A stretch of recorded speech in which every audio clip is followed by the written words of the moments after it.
മനസ്സിലാക്കി അല്ലെങ്കിൽ അല്ലേ അങ്ങനെ ചോദ്യം വരുന്നില്ല. നമ്മുടെ പ്രൊഡക്റ്റിന് എന്തുകൊണ്ട് വില കൂടി? അതിന്റെ ക്വാളിറ്റിയാണ്. ഈ പ്രോഡക്റ്റ്, ഈ ആപ്പിളിന്റെ ലാപ്ടോപ്പിന് ഒരു 1,00,000 രൂപയുടെ വിലയുണ്ട്. ഇതിന് എന്തുകൊണ്ടാണ് വില വന്നത്? ഇതിന്റെ ക്വാളിറ്റിയാണ്. ഇതിപ്പോ ഞാൻ 6ാമത്തെ വർഷമാണ് ഈ സാധനം ഉപയോഗിക്കുന്നത്. ഇന്ന് ഒരു മിനിറ്റ് ഇത് കാരണമായിട്ടില്ല. ഇതിനകത്ത് നമ്മൾ ചെയ്യാവുന്ന ദ്രോഹം എല്ലാം ചെയ്തിട്ടുണ്ട്. ഞാൻ എല്ലാ സാധനങ്ങൾ ഇതുവഴി സെർച്ച് ചെയ്യാൻ ശ്രമിക്കും. ഒരു സാധനം ഞാൻ ആപ്പിൾ ഒരു സാധനം ഡൗൺലോഡ് ചെയ്യാൻ അനുവദിക്കില്ല. ഇത് തന്നെയാണ് ഈ ഫോൺ. ഇതുവരെ വാച്ച്, എന്റെ വാച്ചിന് 45,000 രൂപയുണ്ട്. ഇത് സ്വിസ് വാച്ചാണ്. ഇത് 16 വർഷമായിട്ട് കൈകാര്യം. എനിക്ക് വാച്ച് നാലഞ്ചെണ്ണുണ്ട്, പക്ഷെ ഈ വാച്ച് എന്റെ ഫേവറേറ്റ് ആണ്. ഇത് സ്വിറ്റ്സർലൻഡ് മെയ്ഡ് വാച്ചാണ്, ടിസോ എന്ന് പറയും. ഈ വാച്ചിന് പ്രത്യേകത ഇത്രയും സ്ക്രാച്ച് ചെയ്ത് ഇത്രയും ദിവസമായിട്ട്. കാരണം അറിയോ, ഇത് സ്ക്രാച്ച് പ്രൂഫ് ആണ്. ഗൊറില്ല ഗ്ലാസ് ആണ്, സ്ക്രാച്ച് പ്രൂഫ് ആണ് ഈ സാധനം. അതിന് വില കൊടുക്കണം. സമയം നിങ്ങളെ ചിലപ്പം 800 രൂപയുടെ വാച്ച് ചെയ്തെങ്കിൽ സമയം ഒന്നായിട്ട് കാണിക്കും. അതിനകത്ത് മെഷീൻ, അതിനകത്ത് ക്വാർട്സ് ചിലപ്പോൾ നിങ്ങളതിനകത്ത് എന്താ. പക്ഷെ ഇത് ആ 800 രൂപയുടെ വാച്ച് പോകുന്ന പോലെ ഇല്ല. ഇത്രയും വർഷമായ വാച്ച് അത് കണ്ടാൽ നിങ്ങൾ പറയോ.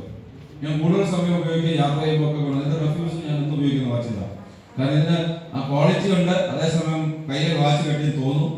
അതുപോലെ ഡ്യൂറബിൾ ആണ്. ഇപ്പൊ വില എവിടെയാണ് ഉണ്ടാകുന്ന ഒരു സാധനത്തിന്റെ മാനുഫാക്ചറിങ് പ്രോസസ്സാണ്. ഞാൻ വർഷങ്ങൾക്ക് മുമ്പ് മാരുതിയുടെ എഞ്ചിൻ ഉണ്ടാക്കുന്ന പ്ലാന്റിൽ പോയിട്ടുണ്ട്. ഒത്തിരി വർഷം മുമ്പ് എഞ്ചിൻ ഉണ്ടാക്കുന്ന ഫാക്ടറി പോകുന്ന സമയത്ത് മാരുതിയുടെ കാറിന് എഞ്ചിൻ ഉണ്ടാകുന്ന ഫാക്ടറി പുതുതായി പോയിട്ടുണ്ട്. ഇവിടുന്ന് ആ ഡോർ വരെയുള്ള സമയത്ത് അത്രയും ദൂരം നമ്മൾ നടത്തുമ്പോൾ 2 സൈഡിൽ എയർ പമ്പ് ചെയ്യും. നമ്മുടെ കാലിലും തലയിലുള്ള എല്ലാ എയറും കളയും. തലയിൽ തൊപ്പി വെക്കും, കയ്യിൽ ഗ്ലൗസ് വെക്കും, ചെരുപ്പ് മാറ്റിയിട്ട് കാലിന്റെ സോക്സിന്റെ മുകളിൽ വേറൊരു സാധനം ഇടാൻ തരും. എന്നിട്ടാണ് എഞ്ചിൻ ഉണ്ടാക്കുന്ന ഫാക്ടറിക്ക്. അത് നമ്മൾ അടുത്തോട്ട് കൊടുത്തില്ല. ഒരു വണ്ടിയുടെ എഞ്ചിൻ ഉണ്ടാക്കുന്ന സ്ഥലത്ത് യൂറോപ്യൻ യൂണിയൻ സ്റ്റാൻഡേർഡിൽ കൊടുക്കുന്ന അത്രയും പ്രാക്ടീസ് ആണ്. ഇവിടെ നമ്മൾ വഴിയിലുണ്ടാക്കുന്ന ആയുർവേദ പ്രൊഡക്റ്റ് ഉണ്ടാക്കുന്ന വീടിന്റെ പുറകിൽ ഷീറ്റ് വലിച്ചിട്ടിട്ട് അതിനകത്ത് കിട്ടുന്ന സാധനം എല്ലാം കൂടെ ഇറക്കി ഉണ്ടാക്കുന്ന ആയുർവേദ പ്രൊഡക്റ്റ് ആ ക്വാളിറ്റി ഉണ്ടാവും, വില കുറവായിരിക്കും. ഇവിടെ ഈ product European union manufacturing standard ഉണ്ടാക്കിയ പ്രൊഡക്റ്റ് ആണ്.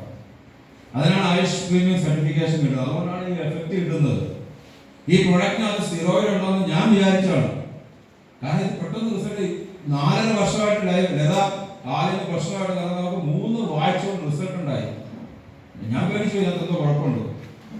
3 ആഴ്ച കൊണ്ട് ആയുർവേദ റിസൾട്ട് നമ്മൾ പ്രതീക്ഷിക്കുന്നുണ്ടോ? നിങ്ങൾക്ക് ആർക്കെങ്കിലും പ്രൊഡക്റ്റ് ഉപയോഗിച്ച് റിസൾട്ട് പെട്ടെന്ന് അതിശയം വന്നിട്ടുണ്ടോ? ഇത്ര പെട്ടെന്ന് എങ്ങനെ കിട്ടിയാൽ ഒരാളുണ്ട്, വേറെ ആരെങ്കിലും വന്നിട്ടില്ല. എനിക്ക് തോന്നിയിട്ടുണ്ട്. കാരണം ഇത് അത്രയും ക്വാളിറ്റി പ്രൊഡക്റ്റിനകത്തുണ്ട്. അതാണ് അതിന്റെ പ്രത്യേകത. അപ്പൊ അത്രയും ക്വാളിറ്റി മാനുഫാക്ചർ ചെയ്ത പ്രൊഡക്റ്റാണ് നമുക്കുള്ളത്. അതുപോലെ തന്നെ നമ്മൾ നോക്കുകയാണെങ്കിൽ വെരി കൺവീനിയന്റ്. നമുക്ക് കഷായം കഴിക്കണ്ട, അരിഷ്ടം കഴിക്കണ്ട, വെള്ളത്തിൽ ചായച്ച് കഴിക്കണ്ട, പഥ്യം നോക്കണ്ട.